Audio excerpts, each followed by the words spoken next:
So they throw the pick six. They'll get another shot at it now as this one's in the air. This is taken about 7 yards deep. And no run back here. This will be a touchback, and it comes out to the 25-yard line. And New York set to take the field. So the safety, obviously a big play, but now the offense, maybe they feel pressure to score with the defense doing something like that. And it's good pressure because they put them in a nice spot now, having scored the points on defense, turn the ball back over to them. You're right, there's pressure to score, but they feel good about their chances. That's good. They like that pressure. And he continues to pile up the yardage. That puts him over $150 now. And this defense has really had its problems trying to keep him contained. Stafford now to throw. Hunter Henry brings it in. 23 yards on the play. And he's the epitome of what we call the move tight end. A guy that you can line up anywhere. In the slot, out wide, in tight. Doesn't really matter because he has such great skills. You want to utilize him in all aspects of your passing offense. And there he was in the slot for the catch. A good pickup there, 26 yards. And quickly they get to the line. Sometimes those lines that are drawn on a grease board or in a playbook, they come to life out on the field, don't they? And we just saw that outside handoff to the right. That right tackle, he gets excited for that call, doesn't he? He does, because he just wants to dominate his guy and say, listen, I was the point of attack. I took care of business. That's why you're able to get downfield and add all those yards to your total. Yeah, really nice gain there. And this will be caught in the end zone. Touchdown, Jets. Hunter Henry, a 5-yard touchdown. And the Jets have made this a one-score game. Well, the lost sleep that the defensive coordinator had all week preparing for this game, a good portion of it was trying to prepare for him because he's absolutely a phenomenal player. And a lot of times around the goal line, they know it's going to him. It's just so hard to stop. And that's where it really becomes difficult because you're exactly right. They know it's going to him, yet they still can't stop it. That tells you when you're a dominant player. Following the touchdown, Dustin Hopkins will kick it away. To return, this now Jacoby Jones. And nice work on the return as they'll start their drive just past the 30-yard line. So out now comes the offense back onto the field. And the last time they had the football, they surrendered 2 points on the safety. They don't want to do that one again. No, not at all. It's almost like a bases clearing double, isn't it? Give up a couple of runs. Sure. just messes things up for you offensively. But now they've got to go ahead, take it, set it aside, and move forward. Got a man over the middle, and it's complete. It's a pickup of 33 yards. And that'll be good enough for the first. Now that play will end up on the highlights, and you'll see it all over the place. But what you won't see, the offensive line that bought the extra time, that allowed for the big completion downfield, those guys made that play possible. Offense comes to the line now, 1st and 10.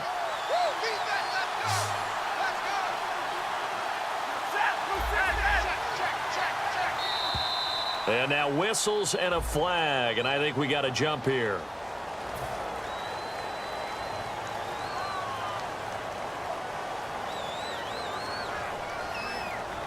So 5 yards remain now, still 1st down.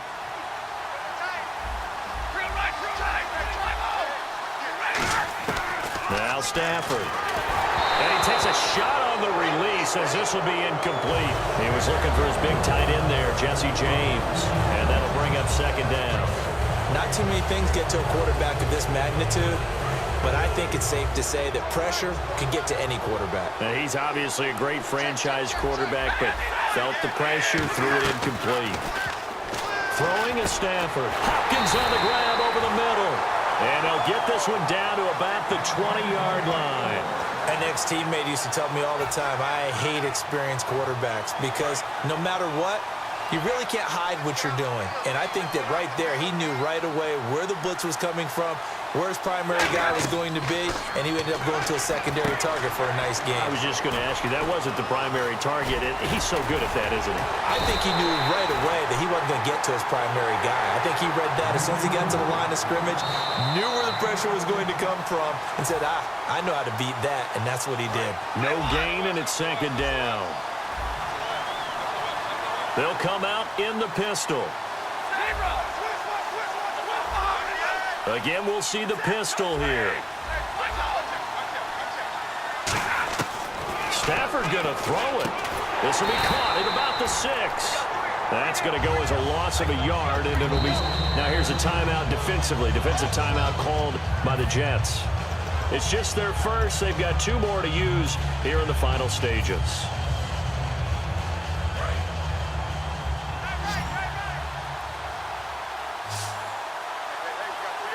6 yards still to go here on 2nd and goal. They'll run with Rawls. And he's across for the touchdown. And in the final minute, that should just about seal it. And that touchdown should make you feel comfortable.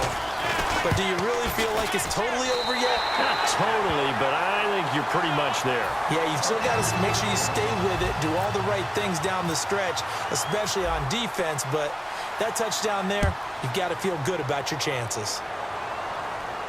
This will be taken to the back of the end zone. And no thought to bring this one out. He'll just go down to a knee, and they'll take over at the 25. And New York set to take the field. And they're going to need another score. Got one last time, but still down here. When you're playing catch-up, every possession becomes crucial, doesn't it? It's vital. Get back out on the field, punch it in the end zone again. They know it's not easy, but what they do have going for them, they did score the last time. They think they've got a good formula working. And what about the defense? Well, now you're just saying to yourself, okay, gave up a score last time. What adjustments do we need to make to slow them down now and get the ball back for our own offense? Is it more pressure? Is it more zone? What do they have to do? They're trying to figure that out themselves. We'll see if they can figure that out right here. On the ground, this is Hill. A nice job to get 8 there after the incompletion, and now they'll look at a 3rd and 2 coming up. And now it looks like they're going to be in the hurry-up. So much of the game today, we're looking for hybrid players, guys who can do a combination of jobs.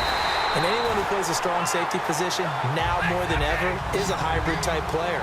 Half defensive back that covers passes and half linebacker that makes tackles. We just saw the linebacker make that play. And no escaping this time as he'll go down. They got him for a sack. Now hold everything here. We're going to get a timeout by the offense. That'll leave them with just 1 remaining in this 4th quarter of play. 1 receiver left, 3 to the right. On 2nd down, here's Stafford. He's got time in the pocket, and he'll be hit as he releases it, and that'll fall incomplete. They got pressure there and only rushing 3. And there's a defensive coordinator right now who is celebrating not just getting home with 3 there, but realizing if that's the type of pressure he can get in the entire game, then his pass defense is going to be excellent. Get dropped in 8. Where are you going to go with the football? Stafford surveying the field. He's going to let it fly. That's going to be knocked away and incomplete. He couldn't get the hook up there that time with Thomas, and it's 4th down.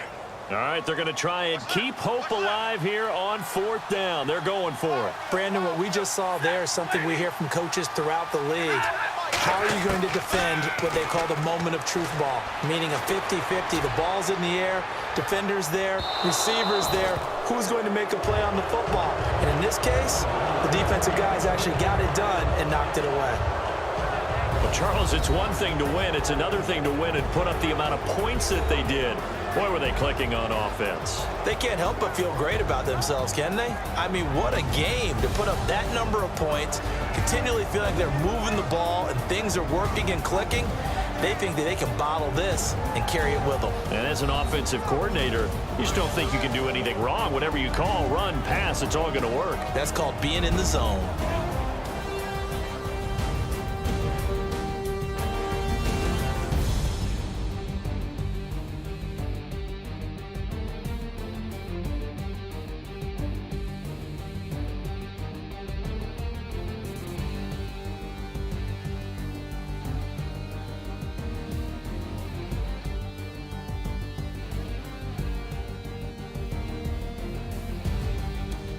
So that'll do it. For my partner, Charles Davis, and the best darn crew in the industry, I'm Brandon Gaudin. This has been a presentation of the NFL on EA Sports. With that, we say so long from Cincinnati.